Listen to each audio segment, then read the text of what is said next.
ရောင်းသူရဲ့တာဝန်ကပါတယ်လေကိုယ့်ရင်ကိုရောင်းတယ်ဆိုပေမဲ့ကိုကရောင်းတဲ့လူတစ်ယောက်အနေနဲ့ကိုမှတိထားတဲ့တာဝန်ဝတ္တရားတွေရှိပါတယ်အဲ့ဒါကဘာလဲဆိုတော့ကိုယ့်ရင်ကအရှုပ်ရှင်းရှိလားဥမွေဆိုင်ပြဿနာတွေရှိလားဟိုဘာကိစ္စညာကိစ္စတွေပေါ့ဘန်ပေါင်ထားတာရှိလားကိုစားရဲဆန္ဒပါလဲဆိုတဲ့အချက်လက်တွေလည်းအကုန်ပြောပြထားတဲ့တယ်နောက်တစ်ချက်အနေနဲ့ကျွန်တော်တို့ကစားရဲဆန္ဒကိုဒီဝယ်မဲ့အခါမှာကျွန်တော်စည်ရန်နေပါတယ်မချခင်မှာဝယ်မဲ့သူတွေဘက်ကလူတွေအကုန်လုံးရှင်းနေတယ်ပါသူတို့ရှင်းနေတယ်အကုန်လုံးကျွန်တော်တို့စားရဲဆန္ဒတွေအကုန်လုံးပြတင်ပါတယ်ဘာဖြစ်လို့လဲဆိုတော့တစ်ခါကျလို့ရှိရင်ဒီစာရွက်တွေကိုတော့ကတော့မလိုဘူးဒီစာရွက်ကတော့ငါတို့ပြဿနာသိမ့်မရှိဘူးဆိုပြီးတော့ကိုကတစ်လိုက်ပေမဲ့အဲ့စာရွက်တွေကတကယ်လိုအပ်နေတာမျိုးရှိတယ်ဥပမာဘန်ပေါင်ထားလို့ရှိရင်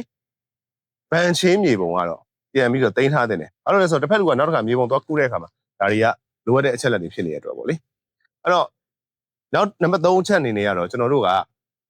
အခုဒီဘက်ကဝယ်သူကသိကျင်တဲ့အကြောင်းအရာတွေဆိုလိုချင်တာပေါ့ဒီဟာကဘလို့တော်ရဲတားဖတော်လားတားမိတော်လား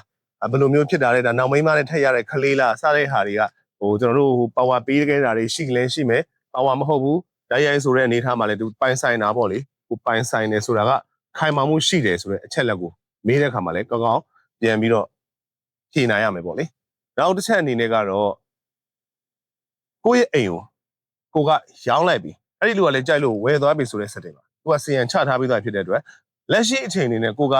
ဒီအိမ်ရဲ့ပိုင်ရှင်ဆိုပေမဲ့သူကကိုယ်အိမ်ဝယ်ဖို့စီယံချထားဖြစ်တဲ့အတွက်တကယ်ပိုင်ရှင်ကသူလည်းပိုင်နေပြီထိန်းသိမ်းဆောက်ရှောက်ထားဖို့လိုတာပေါ့လေဆိုလို့နေတာကြီးကြီးမှပြုနေနိုင်ပြီမလုပ်သင့်ဘူးပေါ့အဲ့တော့ဒါကတော့ရောင်းသူတွေရဲ့တာဝန်ဝတ္တရားနဲ့လိုက်နာမယ်စီကံတွေပေါ့နောက်ဆုံးပြီးသွားတော့မှကျွန်တော်တို့ဟိုဆန်ဆန်တွေအကုန်လုံးပေးတာပြုတာတော့နောက်ဆုံး final မှာပေါ့လေအဲ့တော့နောက်ဆုံးတစ်ချက်အနေနဲ့ကတော့ကိုကဆန်ဆန်နေသူဘက်ကလည်းကိုငွေတွေအကုန်အခြေပေးပြီးအကုန်လုံးလည်းပြီးသွားပြီမှတ်ပုံတင်စာချုပ်အခန်းကဏ္ဍတွေအကုန်ပြီးသွားပြီဆိုလို့ရှိရင်ကိုဘက်က asset ရှင်းဆန်နေကိုကလည်းယူစရာရှိတဲ့ပတ်စံတွေအကုန်လုံးယူ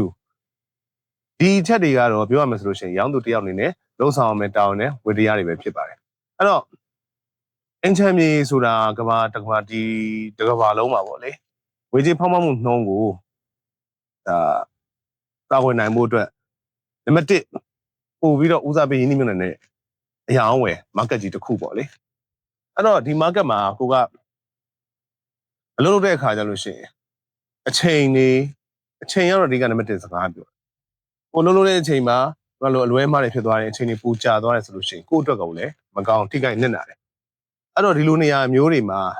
တောကကင်းဝေးဖို့ကောင်းကောင်းအိပ်ပျော်ပြီးတော့ကောင်းကောင်းအလုပ်လုပ်နိုင်မှုကိုယ့်ရဲ့လုပ်เสียရှိတဲ့အလုပ်တွေကိုလုပ်ရင်ဒီဘက်ကရင်းနှီးမြှုပ်နှံမှုကိစ္စတစ်ခုလည်းလုပ်နိုင်ဖို့အတွက်ဆိုလို့ရှိရင်အဲ့နေရာမှာကျွမ်းကျင်တဲ့ professional ဆန်တဲ့အကျိုးဆောင်ကြီးတွေရဲ့အကူအညီကတော့